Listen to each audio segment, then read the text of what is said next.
Hello, everyone. Welcome to another episode of Tapcaf Transmissions, the only Star Wars podcast that is covering Crisis at Crystal Reef this very instant. That's got to be true, right? I can't imagine that there's another one doing it right now. Mm-hmm. So how are you today, Corey? I was fine until I started thinking about how many missed podcast opportunities there are out there for all the fans at Crystal Reef. Mm-hmm. We could turn this into a daily series just talking about a different sentence in the book. I was thinking page, but yeah, that will only take us like half a year or so. Yeah, like if we did a twice a week podcast about a page, then we're done after next Christmas. Yeah, so hope everyone's having a great old day. It's bittersweet for me because we're covering the final Young Jedi Knights book today. Oh, I just accidentally close Twitch. We're covering the final Young Jedi Knights book today.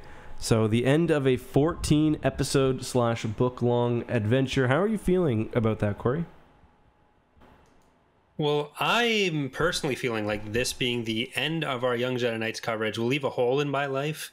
But I hope everyone's tuning into this video or stream or audio podcast sponsored by our friends at Product. Thinking about all the good times we've had throughout the last 14 books, learning about the different things that anuses could do every episode. As we go on, we remember all the anuses introduced by Weird Kerning.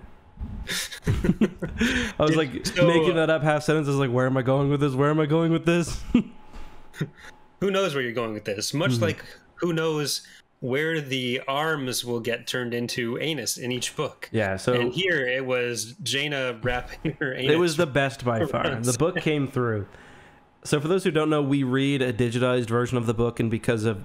Kerning is like how letters fit together. Sometimes, you know how like an R and an M could look like just like if the letters are close enough, you could... A computer scanning it could misconstrue it. Well... Arms gets turned into anus a few times, and in this book, it works out really well because it's Jaina Solo wrapping her anus around Zek. This is the most we're going to talk about any part of this book tonight, so I don't know if we should really be... Yeah. Well, I mean, we should just get out of the way because it's the thing everyone's going to want to know our opinion on. So, like, the physics of that, like... Because the anus isn't... like a butt cheeks. When I asked you to start a Star Wars podcast, or when we individually, each of us had the same idea independently to do this, this isn't what I had in mind.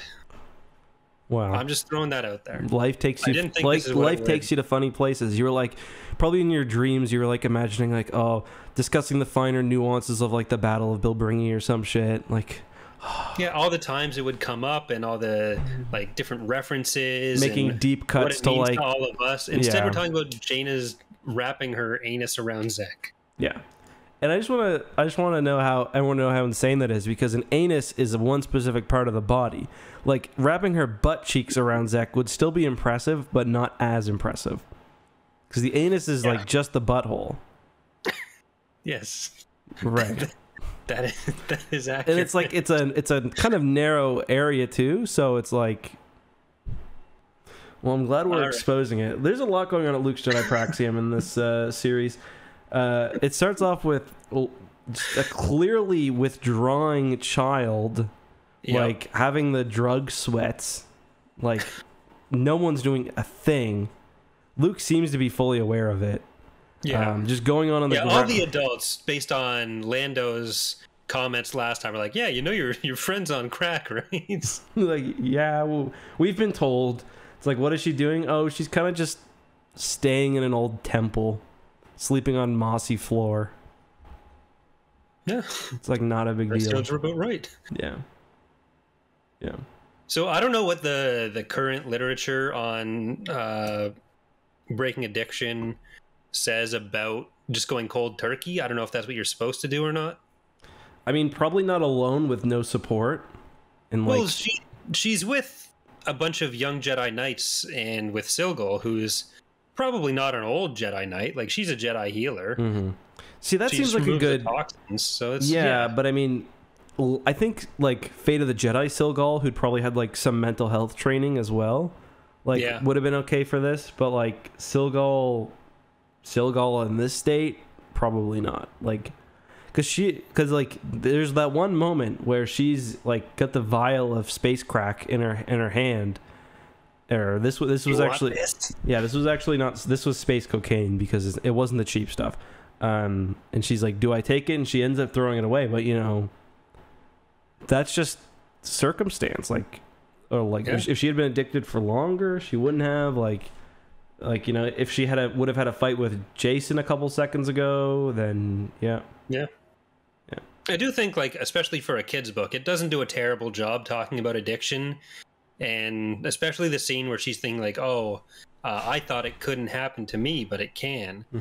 But it also doesn't mean you're weak. Like, I thought that was handled pretty well, even though the specifics of the actual mechanics of drug abuse and the fact that you have like a magic wizard fix it for you at the end, and it's really one moment of struggle, and then they kind of hinted the fact that it's going to be something she struggles with afterwards, but it's really all put into that one area. But I think overall I appreciate the way that was done.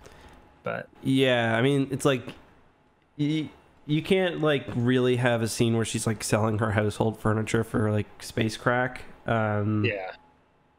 But yeah, I mean, I thought it was pretty well done too. It's like, yeah, I did like how it was like they didn't shy away from the fact that she is being used. Like, she was purposefully addicted to crack. I keep saying crack. It's not crack. It's spice. Yes, but I keep calling it crack because the idea of like a crack addicted sea monster like now existing in the oceans of Mon Calamari is like too funny to not. Like, well, this is like, you know how all those late 90s to early 2000s cereal commercials were, where like none of them are allowed to have the cereal, but they're all jonesing for it. This sea monster is why you don't give the cereal mascots the cereal. This is what happens. Yeah, no, that's 100% true. And yeah, like I just love that for the book. What was the title I suggested we give this episode?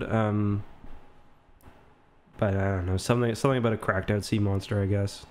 Yeah, I'll look that up. But what were your thoughts on the book as a whole before we get into the? Well, before we get into anything, do we have any news we want to talk about? I'm browsing I save some stuff throughout the week usually, but I don't think I've really got much this week. Yeah, there's like the first inklings of maybe something game related being announced in December, but I don't think there's anything really to say about that. Probably gonna be a mobile game, let's be honest. Or just like an expansion for something. I don't think it'll be an extra downloadable character in Lego Star Wars Battles. Yeah, I'm just looking. I mean, the big thing is like there's going to be that big work stoppage. I forget which union it is, but one of the film unions is having a big strike. So that will, based on my understanding, it only impacts things which are like in the current like production. So the Book of Boba Fett should be spared. Kenobi should be spared. Cassian should be spared. I think they're done all of those. Maybe not Kenobi, but The Mandalorian Season 3, which obviously has had its share of kind of delays and behind-the-scenes stuff. That will probably deal with perhaps even another delay, but some work stoppage. So that's not something to look forward to, but something to note. Keep in mind. Yeah, another thing too related to I saw this on Star Wars Leaks today. This is less a Star Wars thing, but Hawkeye, which is kind of another Marvel show, was scheduled to end on the same week that Book of Boba Fett begins. And what they decided to do instead was double up the Hawkeye season premiere with 2 episodes on the same date, which to me is actually kind of a big thing, because I imagine when they're deciding how a premiere is structured, they probably put a pretty big hook on it to at least keep people going into episode 2, because I imagine one of the metrics they look at is like carryover from episode 1 to episode 2. So to have them doubling up that speaks to me that they're pretty confident about the Book of Boba Fett. I mean, obviously they don't want their things to collide. It's going to be inevitable, I think, next year when there's going to be like Star Wars all the time and Marvel all the time. But Robert Rodriguez says, I don't know if you saw the interview with him, but he was also like fully pumping the tires of Book of Boba Fett. Like, and for me, it was kind of refreshing because he was like, he basically said, like, this shit's gonna blow your mind. It's amazing. Like, he was like, it's amazing. So, whereas, like, a lot of the times, you know, whether it's Star Wars or whatever else, people will just be like, oh, we hope people will like it. We made it for the fans, etc. And he was just like, no, this is gonna be sick. So, but yeah.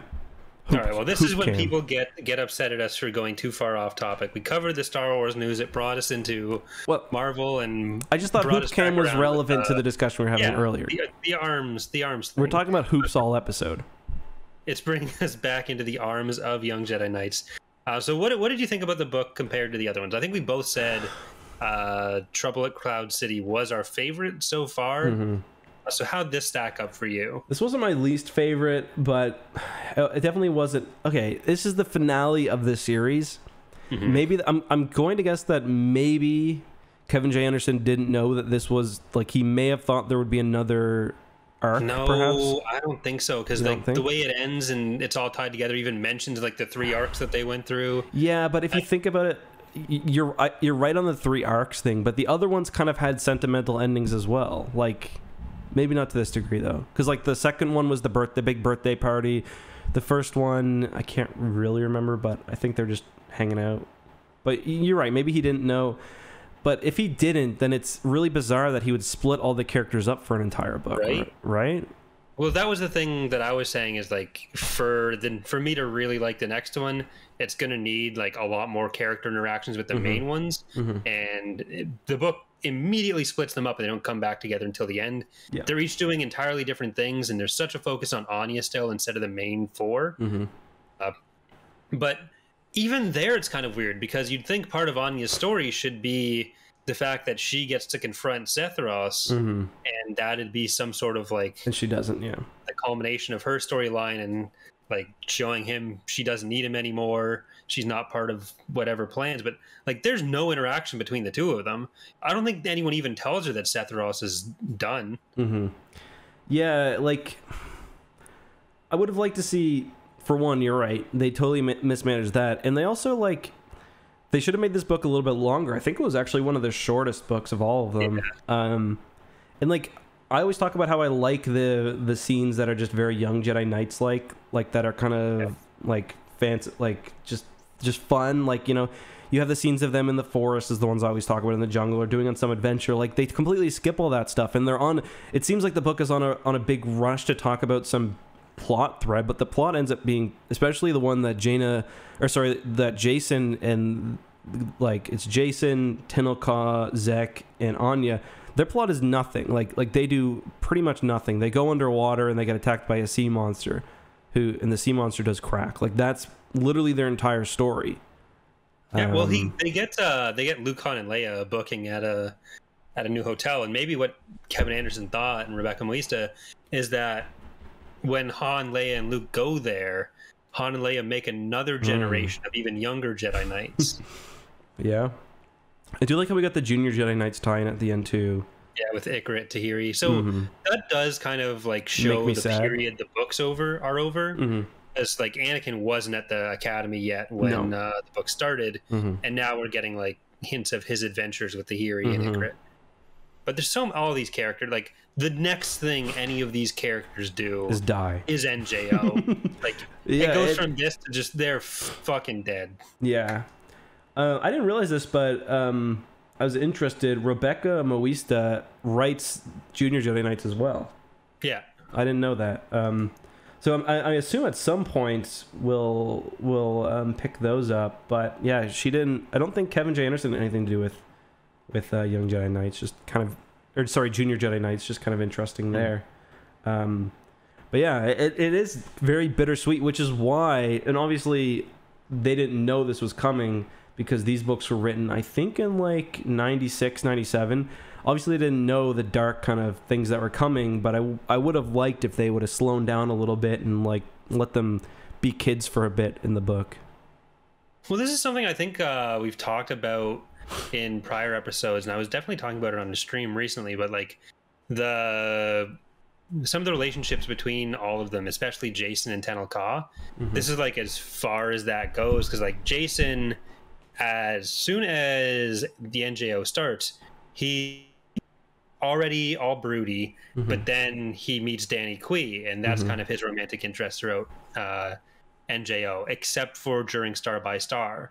And then later on, when they hook up. Yeah. Yeah. Well, that's only in Dark Nest that they kind of get back together. So this is like Jason giving her the necklace is like the end of their happy times before. Even a year later, I think that NJO doesn't start super long after this ends. No, I think it's 2 years maybe. Yeah. So yeah, it's 23 ABY. So the Vong War starts 24, right? Yeah. Yeah. So things are about to get dark. And yeah, it would have been. It does kind of suck too that like Anya doesn't get any feature later on. Like I was hoping for a bit more of her story that like I might have read in NJO and not remembered, but no, she doesn't really get featured anymore. I mean, she's not the most interesting character in my mind. She's, I think, probably the worst of the kind of add-on characters. Obviously, Zek is the best, and then, but yeah. Yeah, actually, I think like Zek is the best in a vacuum, but then Zek's problem ends up being that Kip Durn exists, and like really, there's no one to blame but himself for that because he was made by the same author. So Kevin J. Anderson knew what he was going to do with that. So, but like Zek gets kind of neutered and sidelined in NJO. He doesn't really do anything other than remember that time I was dark. No one should do that again. Yeah, I like kicked someone once. It's terrible. Yeah, but then he gets some play in Swarm War. Yeah, well, he's used as a character, but he doesn't. He just kind of exists to simp for Jaina, and then like that becomes his entire personality. And like Kip is doing that too. So like, there's literally nothing that Zek does that Kip doesn't also do at some point. He's a little less creepy. It is less creepy for Zek than the whole Kip. Like Kip's like a decade older. Jaina, yeah, the Kip and Jaina relationship in NJO is really fucking messed up. Like, hey man, as much as we talk about the you do what you do during stuff, which is pretty fucked up. Yeah, like the Kip stuff is fucked up. Not just the age difference, the fact that like Kip is manipulating Jaina the whole like throughout the start of their relationship.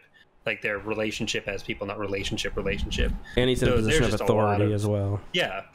Like Luke giving Kip a seat on the council, even without like, I'm perfectly willing to accept the whole, it was EckhartsLadder and not Kip that blew up Karita. And it's just like, oh, we want an outside voice. But like everything Kip does is actually really shitty. And maybe don't give him one of the top 6 positions in the order. Yeah. No, I agree with that. Especially, yeah, because, I mean, obviously you want discussion among Jedi, but Kip's kind of like, let's just kill everybody. Yeah. Well, just the way the Kip treats the people who work for him in it, he does get much better and just in the later parts of it, but the only reason he gets better there is because he becomes like completely deferential to Luke. So you kind of lose the benefit he was supposed to bring. But like Octoramus kind of keeps that side of it, so she's a better position there. But this is all stuff we'll talk about a lot more in Destiny's Way. Right. So yeah, we've got a bit before we get there. I'm trying to think. So yeah, the party gets split. We get Jason, Tenelka, Zek, and Anya. They go to Mon Calamari and they meet Silgal. I like that they met Silgal. That was pretty cool. But then they just really go underwater. Not a whole lot happens. Kind of disappointing. Especially disappointing to not have the whole crew together. Like the final book, the whole crew should be together tackling one big boss. Yeah.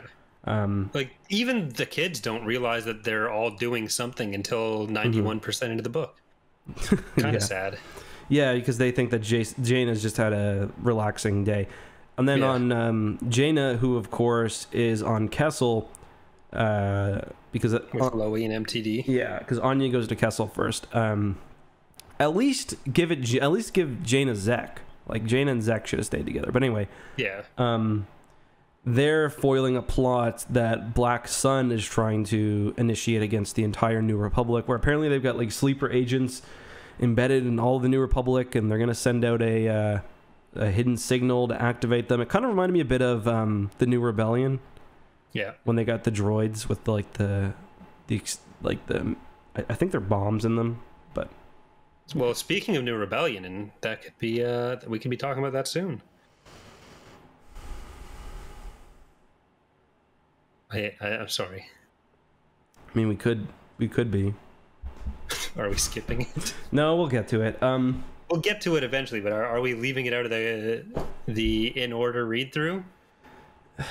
Would it be next? Is it before Corellian? It'd be next. If I have my books in the right order, it'd be next then the Corellian trilogy. I might be missing some in that order. Hold on. Timeline of Legends novels. Because I might just not own some of them. I think I have all the ones after Endor. So I think that's what it is. Tyrant says New Rebellion, then Ambush at Corellia. So New Rebellion is next. So is that what we're doing next, or are we doing Ronin next?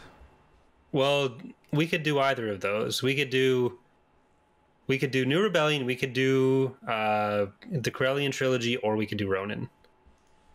Well, I think we should do New Rebellion before Corellian trilogy. As much as I don't want to do it, yeah, we'll do it. We'll do it. Yeah, because Ronin, did it release today? No, 2 days ago. Yeah, Ronin's out by now. I guess maybe we should do that next then. Maybe we'll do Ronin next, and then we'll do Corellian, we'll do Ronin, and then we might need a break of something non-book related, just because that's a lot of reading. Yeah, I think New Rebellion is relatively long. Is it? And the weeks that we do have the full novels, it does take a bit out of our schedules. So yeah. Maybe we'll do New Rebellion, then do, I don't know. There's gotta be something like a comic, or we'll find something. We could even jump back and do some Old Republic comics or something. Mm-hmm. Yeah, that's a good call.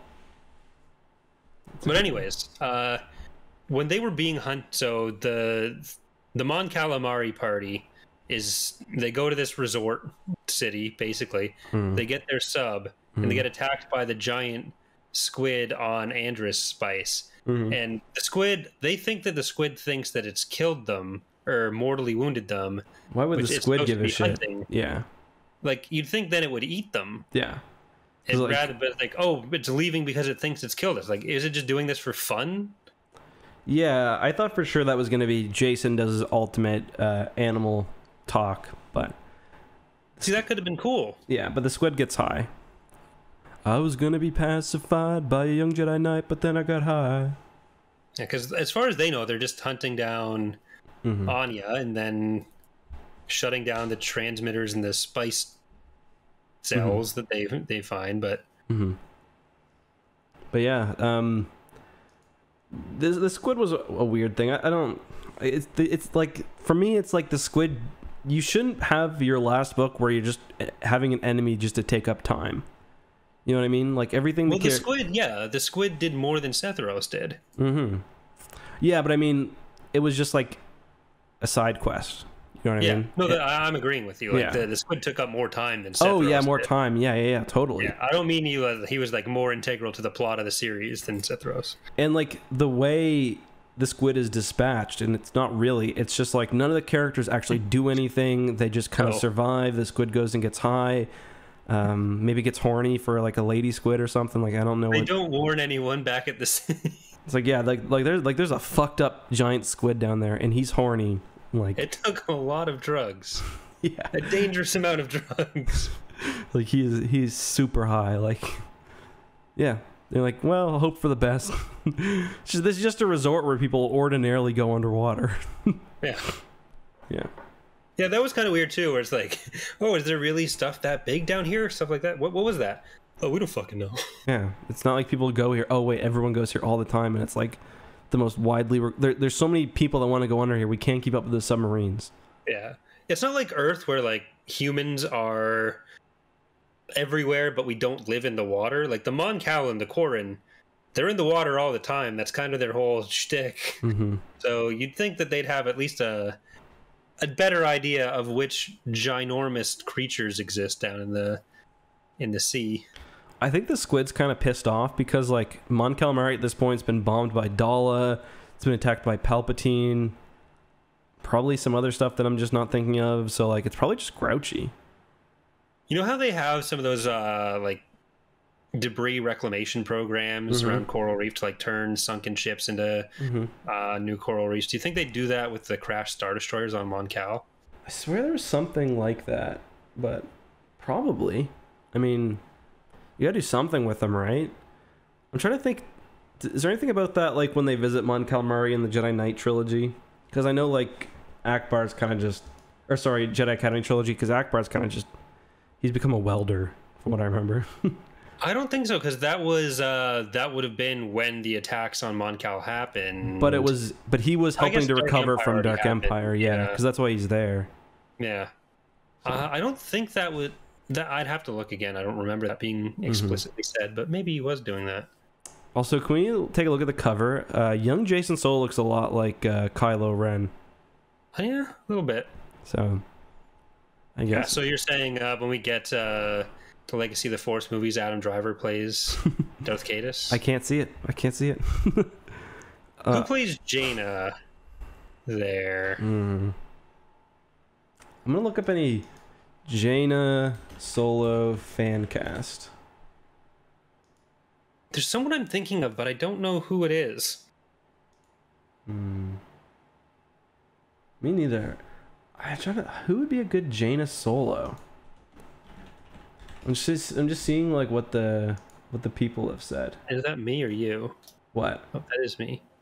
Liv Tyler as Darth Lumaya? What? I don't know about that. Margaret Qualley as Jaina Solo Fell. I kind of like that, actually. Look up Margaret Qualley, Qualley. Qualley? Yeah. Or what about that actress from Lord of the Rings? What's her name? Is that Keira Knightley? No. I don't know. There are some good options though.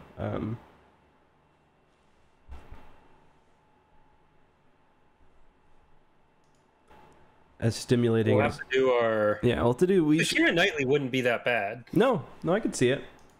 I think that's a decent one. Who would you get to play? I don't know Nine if I Nub? can believe Keira Knightley and Adam Driver as twins, though. Yeah. Who would play Nine Nub? Well, is his original actor still alive? I don't know. Is the suit still in better conditions, Mike? I guess he dies in episode 9, so. Yeah, like of all the characters in this book, other than like Luke, I guess Han and Leia, like Nine Nub is the one that's a movie character, so everyone else here needs to take a seat. Yep. Also, that reminded me, the Nine Nub still has the he's still controlling Kessel by Fate of the Jedi, because they go there. Remember, they like fly through the caves or whatever, and that's when like Abeloth is like breaking out and like yeah. Well, they've relocated an entire Celestian colony there, so he'd better.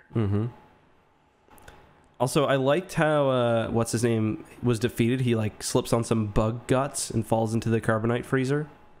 Yeah, it was like literal Looney Tunes defeat. Like none of the main characters had anything to do with why they got out of this situation. Well, they have the security hacking that helps let people know what's happening.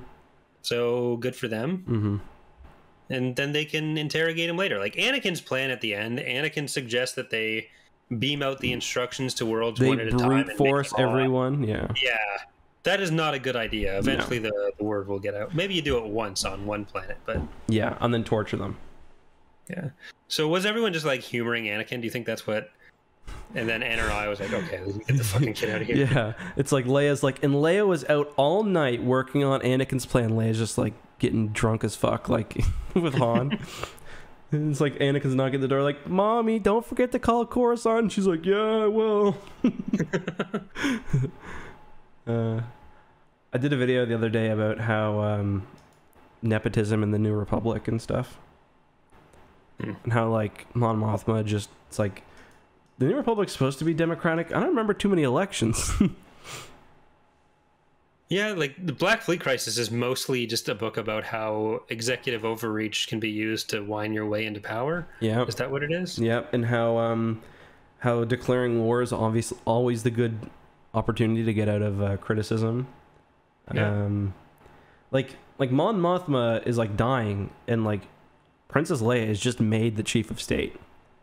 Mm-hmm. And then Princess Leia goes on vacation, and like Mon Mothma's chief of state again for a while.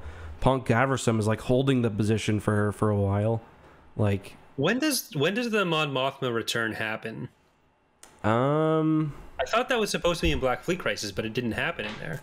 So maybe it's the New Rebellion? No, because the whole thing there is Han is thought to have blown up the Mon Mothma. I can't remember. I know she's in that picture of the she's in the picture at the time of the Thrawn duology, but I don't think she's actually there. No, because she's like mostly dead by then. Oh yeah, during the Almanian uprising. So that is during the New Rebellion. Yeah, and then maybe Corellian trilogy as well. So no, in the Corellian trilogy, she basically tells like Luke and Lando. Oh go yeah. Get laid. Oh right, that's when Lando dates when Lando starts dating vampires.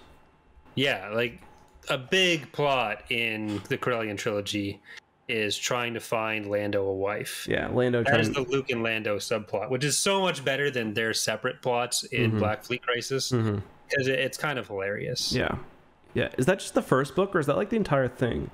I think because they meet the entire thing. Well, they meet what's her name? Tendra in book 2, and then she kind of helps out, I think. So yeah.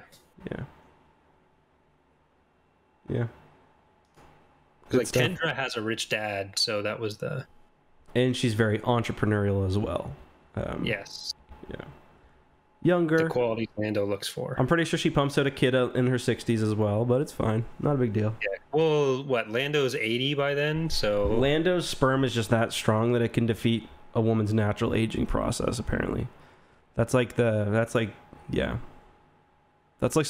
that a man who doesn't understand biology would believe. Like, she doesn't think she can get pregnant anymore because she's 60? She tried banging me? Confidently incorrect. Yeah, their kid is born like he's got a name and it's Lando Jr. Yeah, I learned at the same time that Jason is sithing out. Yeah. He's like 40. Lando's older than Han, isn't he? By a couple years. Oh yeah, they're around the same age. Yeah, but it's kind of weird to me that Lando Jr. doesn't get any. He doesn't get any play, really, does he? Too young. Because like even Alana barely gets any. But I mean, like Alana could be like hanging out with Lando. I know Lando has a daughter in canon. She's like missing or dead, but yeah. I can't remember if he had a son too. I don't think so. The new Luke and Lando book is going to be like before 7 of that, something to do with that. So. That book actually sounds kind of fun. Yeah. It's like it's kind of like something that could happen. I think we talked about it a bit last episode, but it reminds me of like a B plot for a Bant Demera Star Wars novel. Yeah. All right, well, is there anything else really in the book to talk about? Any last thoughts on their accomplishments? I don't think so. I mean, overall, the series was good. Like, I'm really gonna miss it. The last book was a bit disappointing, but it is what it is. As an individual book, it was fine. It's just as the series finale, I really wish we would have had a bit more of them together. Yeah. Yep. Agreed. All right. So, do we want to get to some questions? Yeah. If you want to read some questions, I'm going to check some reviews real quick. All right. So I'm going to open an email from Tristan, who says, I just came back from Navy boot camp about a month ago, and I'm finally able to get back into the swing of things regarding Tapcaf and the whole community. Nice. This question is more for Corey, though, probably applicable to Eck as well. When making videos, do you guys subconsciously or not lean towards your past professions? I remember Corey mentioning in past political science and X-Pass as a lawyer. Do you guys use these lenses and experience to analyze the Star Wars universe from the viewpoint of your respective careers or professions? I ask this because I watch you guys mainly for your more unique retellings of the old EU that isn't just a rehash or rewrite of the story in your own words, but rather actual in-depth commentary that subjectively sort of explains events through these lenses. So do you ever lawyer your way into videos? I mean, it's kind of like once you learn how to think a certain way, you kind of just think that way. Yeah. Like law school really doesn't teach you, I mean, you do learn a few specific niches of law, but it's just like, it's like any education. You're really more learning how to read a certain way and think a certain way. So I think for me, it impacts how I like think of a topic in my head and like the angles I come from and how I structure an argument. But like generally I don't necessarily focus on like legal aspects in Star Wars, but I do like to kind of go that way when I can, I guess. Yeah, like for me, one of the reasons I started the channel, started Datapad, was because I kind of missed writing essays and I wanted to do something more like that. And I haven't really done many videos that are quite that way. It's something I do want to do more of, but it does kind of impact how I look at Star Wars, because one of the reasons I got into Star Wars in general was because it's this whole broad history, and even if there's contradictory or incomplete sources, that's not super different from how you'd be looking at trying to figure out historical records. It's not quite the same, because historical records are like a bunch of different things all pointing to one thing that actually happened. With Star Wars, none of it actually happened, believe it or not. So there's no real correct answer there. No, that's a good point, I think. Like, sorry, continue. I didn't mean to interrupt you. Yeah, I do want to do like pretty explicitly political thought-oriented videos in the future, which I'm sure the comments on all of those will be delightful. I think you got a good point. Like, it is really fun, and that's something you do in law a lot as well. Like when you're looking for like either one piece of, whether it's like Hansard or like case law or legislation or whatever, you're just looking for one thing that fits your argument. And that's something you do a bit with like Star Wars, especially when you're like, there is the kind of similar feeling of like going through an old case or an old whatever, and going through an old source book. I was thinking today, like when I was talking about, I was having that argument about Tolkien, like it would be a lot more fun if you were doing like a Tolkien like channel, because there's so much obscure stuff to go through. And I wonder if there is. You think there's more volume of writing from Tolkien than the Star Wars EU? No, probably like, Tolkien not. Didn't do quite that much. There's like additional notes. Yeah, I mean, including his like notes and the stuff like his son published. Yeah, but it's not really anywhere near the same volume, but there's a lot of depth to it, a lot of density. Because like there's the Silmarillion, which is just fact after fact after fact after fact after. It's fucking. If you have problems sleeping, just crack open the Silmarillion and you're good. But and just like the depth in writing the languages for the universe and how he meant to map it to certain things. Yeah. But then you also get into a lot of like problematic. This was written at a time where But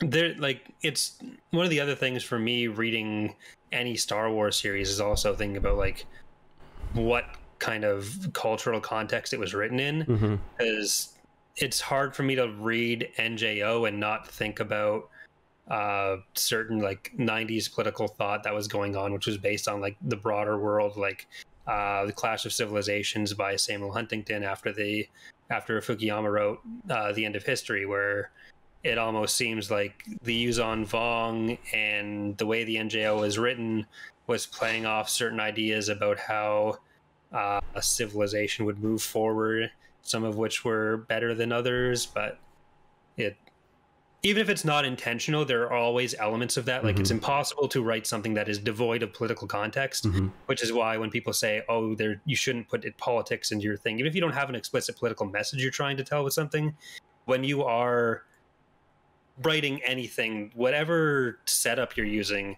has some element of political life implicit in the setup. So, well, yeah, that was the old kind of argument against fantasy, was like, well, science fiction and fantasy, but largely like fantasy just based on like, I think it was like Christopher Hitchens called fantasy sexless and for children, when like, and the whole argument was that it's not presenting anything that has to do with our real world, so it's a useless literature.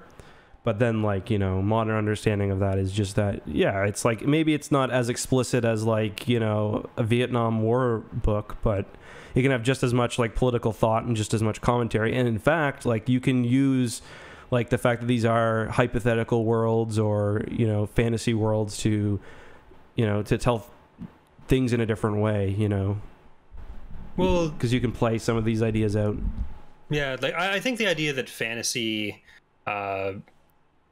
is in any way devoid of that is it's really almost like it's taking the most basic young adult fantasy as the sole example of it. But like even in any of that, you can see the same things present. Like if you look at the NJO versus High Republic, you're going to get a very different idea of what's going on at the time that those are written. Like you probably wouldn't have the High Republic written in the 90s, and the way that the NJO was written probably wouldn't be the same now.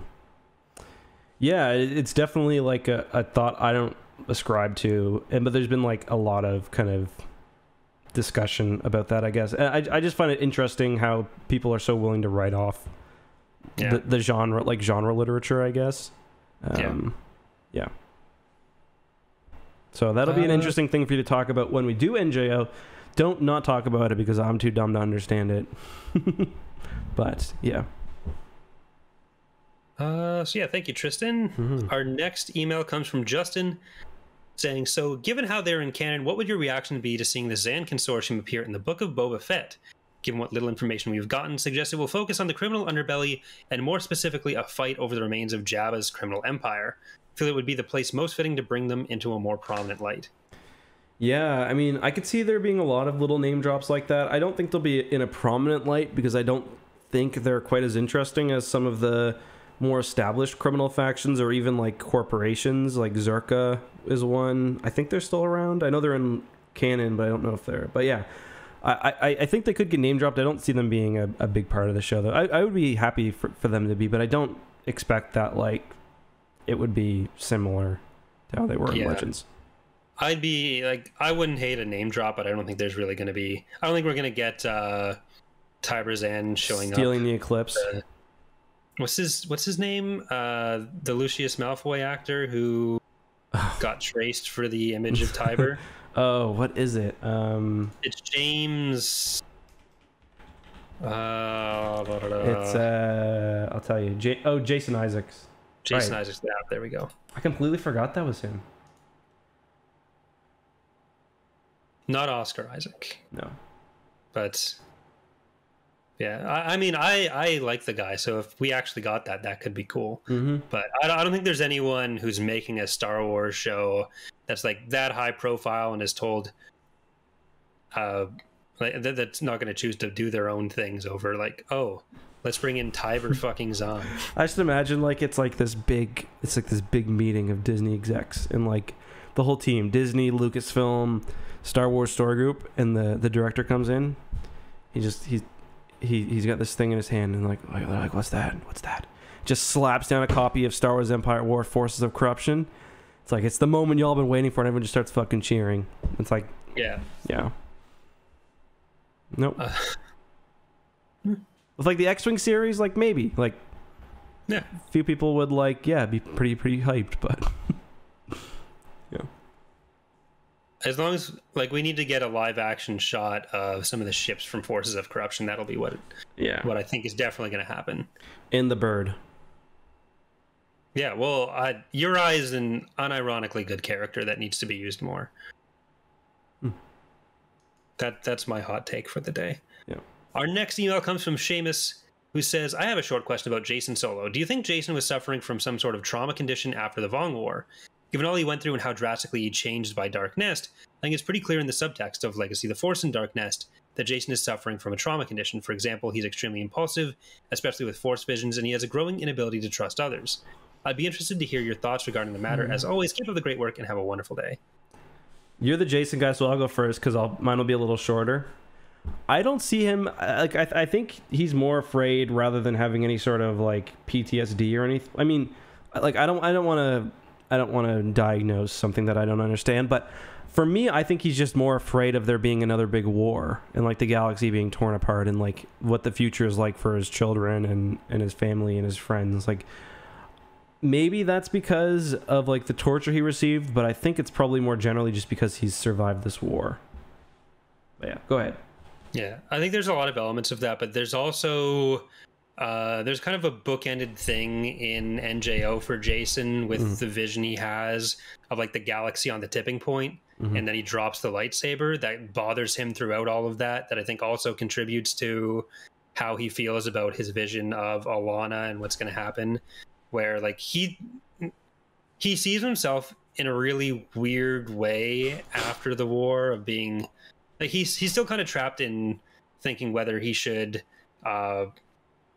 use his powers to in any way direct the galaxy or just kind of like sit back and seek knowledge for knowledge's sake.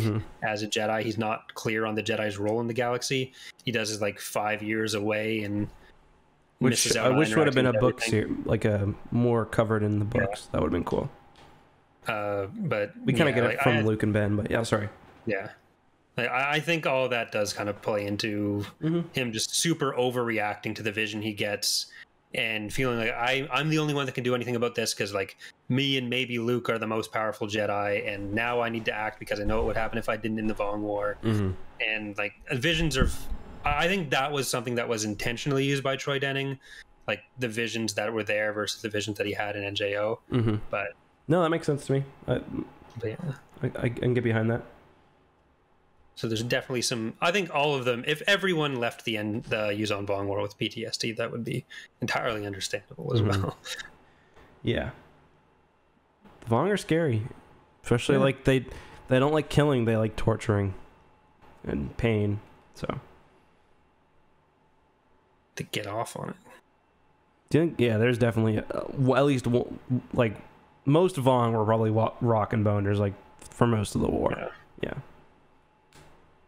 Our final question for the night comes from Christopher, who says, early in the podcast for Shards of Alderaan, I asked what your opinion of the main character of the series were and how you would rank them from favorite to least favorite. Having read through the entirety of the series, what is your opinion on development of the main cast and where they stand in your personal enjoyment? I would have liked to see a bit more development. I think Loey gets shafted quite a bit. Were you going to say the opposite? Were you going to say he gets good development? I don't know that he gets good development, but I feel like he ends up with the most layers of the four of them almost by the end. He's at least one note somehow. Yeah, I guess that's true. Yeah, I guess for me, what I'm ascribing or what I'm calling development is like relationship development, I guess, where Loey does kind of personally go through some stuff. Like I do like the relationship development between Zek and Jaina and Jason Tenel Ka. I would have liked to see that taken to a bit more. I think Tenel Ka is the most different personality wise from the end, maybe for me. And I like her character. Just generally though, I think Jason's still my favorite. Yeah, probably Jason. I actually end up really liking Tenel Ka at the end because I like their dynamic, and then Jaina and Zek, and then probably Loey. But I liked all of them. All the main five. Yeah, I'd probably go like in terms of overall favorite in the series, it'd be Jason, Tenel Ka, Loey, Jaina, Zek. Like Jaina, when she's there, I like a lot more. She'd probably be up there, maybe even more than Jason. But after like the halfway point, she just kind of gets shoved to the side a lot. Yeah. And it's weird because they don't even interact that much together, like the twins, which I think is kind of a missed opportunity. Because like one thing that I was kind of disappointed at, because I remember this differently as a kid, I remembered the twins having a lot more interaction and a lot more kind of like stuff with their bond, but that's only really brought up in the first arc. And that's probably why I didn't remember it, or why I remembered it differently. But yeah, like the Shadow Academy arc is definitely the best for definitely the two of them, maybe even all four of them, because after that you get a lot more of the secondary character taking the spotlight in a lot of the books. To I think the detriment of those four. Where like you get a lot of Raynar, then you get a lot of Anya. And there's too much of them. I don't hate that they're there. I think they got a bit too much attention compared to the main cast. No, I totally agree with that. That's why, like, the book's being a little bit longer and having... Like, I always talked about having adventures before the adventures. That's where, like, that would have helped. In some of those books that didn't have them, and then the books that did are the ones I end up liking more. Yeah. All right. Any final thoughts? We've got some beer to do. Charlie didn't schedule it for the wrong time, or the right time. So. Oh, did he? He did 9:40 or 8:45. So if there's any more emails, we can answer some. Okay, we got one more here that I was going to skip. This one comes from Dorotha, who says, "Hey, came across your YouTube channel. I must say I'm very impressed with your work and how you started. But I must say there's a lot of work to do on it, and maybe you could use some help with boosting those statistics and reaching out to Dorotha. more, spreading your message. Okay. I understand it's a hard thing to do, but maybe our services might solve the issue. Wow, she emailed me today too. In no time. So that is linkredacted.com. Mighty presumptuous of you, Dorotha. $2.80 per 500 views. Oh my god, that's terrible. $5 per 100 subscribers. I mean, $1.50 per 100 likes. The remarkable thing is we don't even have a YouTube channel for this. So, yeah, like that went to the Tapcaf Transmissions YouTube channel. I don't know where people are getting this from. I don't know if it's because I have It might be. I have the email linked in some places. It might because it's also in the video descriptions. Yeah. So I'd say those are getting crawled or whatever. So thank you, Dorotha. Go fuck yourself. Say that to my face. Honestly, I fucking dare you. Dorotha, say I can do better. I dare you. It's not worth. She's not worth it. Hold me back. She's not worth it, Justin. She's not worth it. I will again apologize also for last week's. I haven't even uploaded last week's episode. I'm going to do it. Well, I've got to edit it. I'm going to do it right after this finishes. But yeah, we had some audio issues last week. I think the last probably half or so was pretty good. And I think my audio, does it sound good tonight? Yeah, you sound fine tonight. Okay. I'm still working on some... Or I'm just used to it being shit. I don't know. No, I think it does sound, because the videos have been sounding good. But yeah, so sorry about that, guys. Yeah, I think it was just Discord. It was Discord, because all I did was... Because you had those connection problems that you didn't lie to me about, so... Well, it was the noise floor. It was too low. Okay. And I also did change it on my mic a bit, so my voice is hopefully a little bit richer, so that shouldn't happen anyway, but just in case, I've got... Yeah. All right. Well, unless there's something else, Ronan next week, is that what we're committing to? Yeah, we did get one review as well. I'll just go ahead and read. Sweet. Yeah. This I think was a reference to something. He said, this was from C. Mober. He says, a great comfort. As a crab across the field, this is a great comfort and distraction from the pain from carrying my tenor drums. So either he was having a stroke or there was a word I asked viewers to throw in and I forgot. We did ask for crabs, I'm pretty sure. Okay. So thanks. Well done, C. Mober. Appreciate it, buddy. All right. Thank you. And thank you all. And to all, a good night. This has been Yellow Dog Man, joined as always by Fake Star Wars Explained. Guys, if you enjoyed this episode, make sure to leave a listen, you're not leaving enough reviews, we're going to have a problem. We're going to have a problem. Let's have a moment of silence. We're going to have a big problem. We're going to have a big problem. If I see any of you guys in person and you guys come up to me and you say, oh, I'm a big fan of Tapcaf Transmissions, and say, oh, what did you rate it on the iTunes store? And you say, oh, I never got around to do it. It's not going to be good. So before we go, I have been thinking like, oh, if I ever wear my EckhartsLadder t-shirt out in public and someone recognizes that, but they don't recognize me, how am I going to feel about that? And I don't think it's going to be good. I don't know what to tell you. I don't want to wear a shirt that's more famous than me. You ever wear the Nike logo? EckhartsLadder's right up there, baby. Nike logo in terms of brand awareness, EckhartsLadder Doge. The thing that made me think of it was like, I have this Hurley shirt on, but it kind of reminds me of my EckhartsLadder shirt. I was thinking that too. No, I was thinking that too. Yeah, I totally see it. So you're going to have to talk to your lawyer, but... Do you wear it out in public? Your shirt? Yeah. No, I've never done it yet. It's very comfy though, so I wear it at home sometimes. It's not... for merch shirts, it's not bad because it's like it's just a simple, like it's not like Charlie's big fucking mug in your face or something like or like Keemstar, who probably just sells a picture of his asshole as a shirt. Like it's not like that. Or the X2 shirt where it kind of looks like pajamas. It doesn't matter. No one buys them anyway. It's been like 6 total sales, and 5 of them are me. The other one is Charlie's girlfriend. No, I'd buy Charlie's. Friends, but anyways. Yeah, so that's all the relevant stuff for the podcast tonight. We are going to be doing Beerio Kart in, I think it is 20 minutes. Charlie scheduled it wrong. Yeah. So yeah, thanks for listening, everyone. Next week, Ronin, right? Are we committing to that? Yep. Ronin. Ronin.